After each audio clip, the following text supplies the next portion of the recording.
Wino nawang sih coba diaturake para lenggah sugeng mirsani ya bener jaranan dangdut kreasi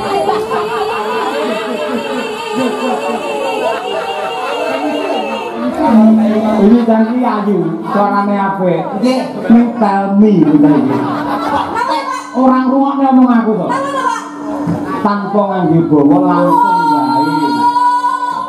Walah. Lho pino sajapane HP kuwi mau coba foto saiki. Kok sajapane HP mbok foto saiki dadi bawa. Kok enggak kedengeran ya tadi ya? Maaf ya, Pak.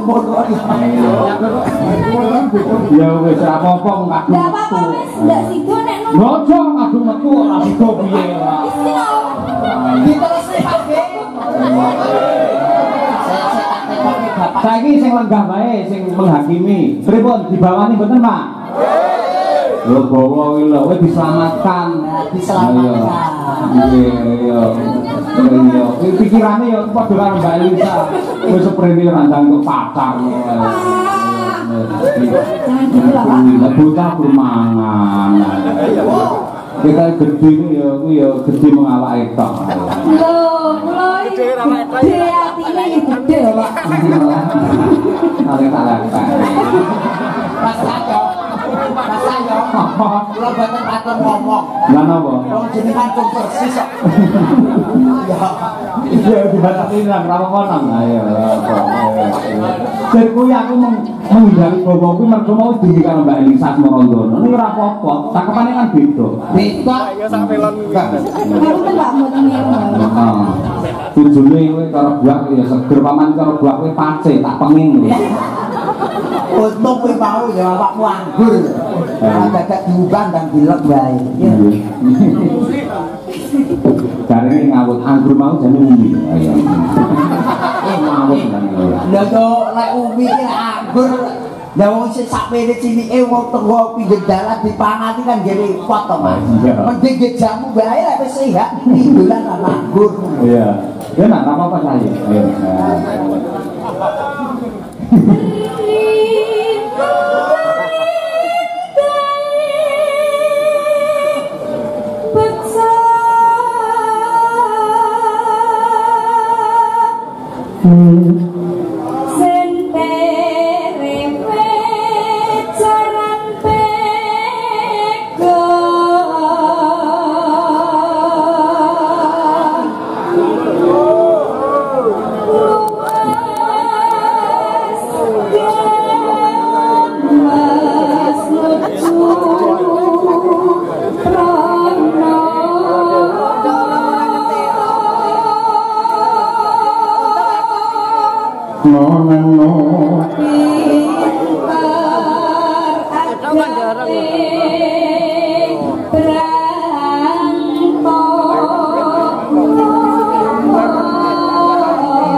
Dilaturaken dumateng Pak Jono Busri sing tebih saking Surabaya kraya tindak wonten ngaladen wingin kauman Ponorogo kangen karo kanca-kanca Madangkara ya karmane panjenengane rong ngaturake wis pirang-pirang taun putur manggung ning nggon gara-gara wae ya ndelok wino nawase ya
agung polahe kaya ngono. Polahe kanggo kula nyingkrih teng mriku. Mata kula meh klinipen upat-upat. Betul ta? Nggih, nek pucuke niku kan upat-upat. Ah, nggih. Meh mriki lho, Mas. Nggih. Pucuk mriki bablas ora iso omong. Kula nggih dhisih mawon teng mriku. Luar biasa Mbak Wina. Nggih. Pokoke kan ngene Ponorogo niku kan nggih sedaya niku kan nggih remen Mas nggih. Leres nggih. Langgame nggih remen. Nggih. Napa reok Sineman nggih remen pamundhutan apa melih menika para kadang sutresna mboten namung laradan ringin Mas Cahyo. Nggih. Saking Dalong rawuh, Nggih. saking Singkil rawuh, Alhamdulillah. saking Danyang Ponorogo rawuh, Madiun rawuh, Magetan rawuh, Tenggalek ugi rawuh teng mriki. Alhamdulillah ngaturaken panuwun. Jenengan kok apa piyambake sing rawuh rene? Lho nggih kula teng Ponorogo nggih niku wau lho sak ubek-ubek niku kula nggih teng mriki mawon dados apal. Dulur mriki niki kula apal Nggih. Balong Singkil tenggene Bajang Sedarat Kulon titik ana Sumarata Nggih. bablas mriko tenggene Sampung Nggih. iki teng mriki sedaya sami jenengan kali sinden-sinden sing cantik niki. Nggih. Lah menika lho Mas Gareng, Pripun Mas? menika wonten dawuh saking Bapak Mujito. Nggih. Mas, ini ada penyanyi namanya Mbak Fitria Rosa. Persembahan dari Bapak Haji Karmadi Jundang. Mbak Fitri, pundi Mbak Fitri? Mbak Fitri. Jadi sempat kersane migap. Oke, coba tang tang dang dang dang dang. Oke Mbak Fitri berpacu dalam Melodio.